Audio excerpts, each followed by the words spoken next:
저는 혁신교육의 시대를 뛰어넘어야 된다라는 생각을 가지고 있습니다. 혁신교육이라는 그런 브랜드로 그런 노력을 저희가 한 10년 이상 해왔지 않습니까? 저는 이제는 혁신교육의 시대가 아니다. 혁신교육을 넘어서 자율과 자치의 교육의 시대로 가야 한다고 봅니다. 저는 지난 혁신교육의 10여 년을 이렇게 봅니다. 혁신학교 중심으로 100개도 채 안 되는 혁신학교 중심으로 변화를 모색했지만 1350개 되는 학교의 대부분 1250개 학교는 그냥 가만히 있어도 별일이 없었습니다. 저는 그와 같은 혁신학교의 실험은 이제 끝났다. 이제 충분히 우리가 할 만큼 했으니까 이제 모든 학교로 이 변화를 확산시켜야 된다. 할 수 있다고 봅니다. 그 핵심은 자율과 자치입니다. 혁신학교 아이들만이 이 자율과 자치를 할 수 있는 게 아니에요. 학생회 자치활동은 일반 학교도 충분히 할 수 있습니다.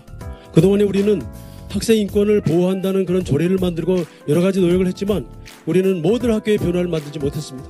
저는 이런 혁신학교의 시대를 뛰어넘자라는 그런 비전을 가지고 있습니다. 그걸 위해서 저는 이 그동안에 다양한 노력을 해왔던 혁신학교 성과는 계속 발전시켜야 되지만 제가 보기에는 조희연 교육감님의 공존의 교육 좋습니다. 공존하는 건 물론 중요하죠. 그러나 공존하기 위해서는 공감이 있어야 됩니다. 공감이 존재하지 않는 공존은 있을 수가 없어요. 저는 그래서 공존의 교육 시대를 딛고 공감의 교육 시대로 가자는 그런 제안을 드립니다. 공감의 교육이라는 것은 진영 논리랄지 아니면 뭐 지역의 또는 뭐 계층적인 이런 어떤 편향적인 시각이 아니라 우리 아이들의 올바른 성장과 발달을 위한 그런 마음으로 이 공감대를 넓혀야 됩니다. 공감하지 않는 그 정책은, 공감을 전제로 하지 않는 정책은 이 뜻을 모아낼 수가 없고 마음을 모아낼 수가 없습니다.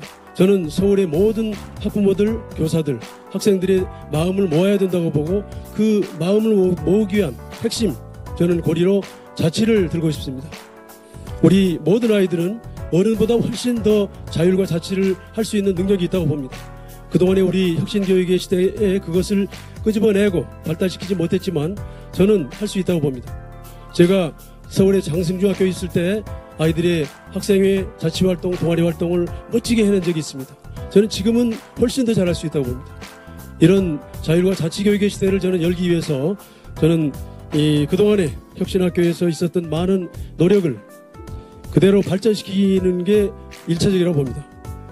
그리고 더 나아가서 혁신교육의 시대를 넘어서서 자치로 가려면은 사회적 합의가 중요합니다. 저는 적어도 아주 극렬한 극우적인 그런 사람들 제외하고는 모두 함께 뜻을 모아낼 수 있다고 봅니다.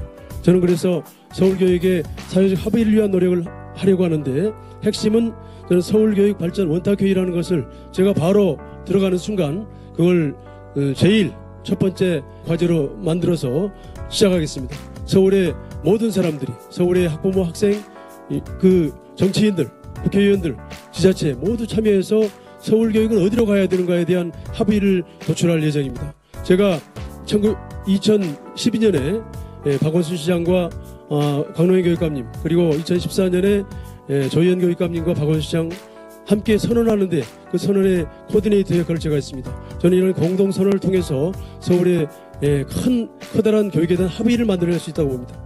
아울러서 저는 서울교육의 변화는 서울만의 변화를 이뤄낼 수 없다.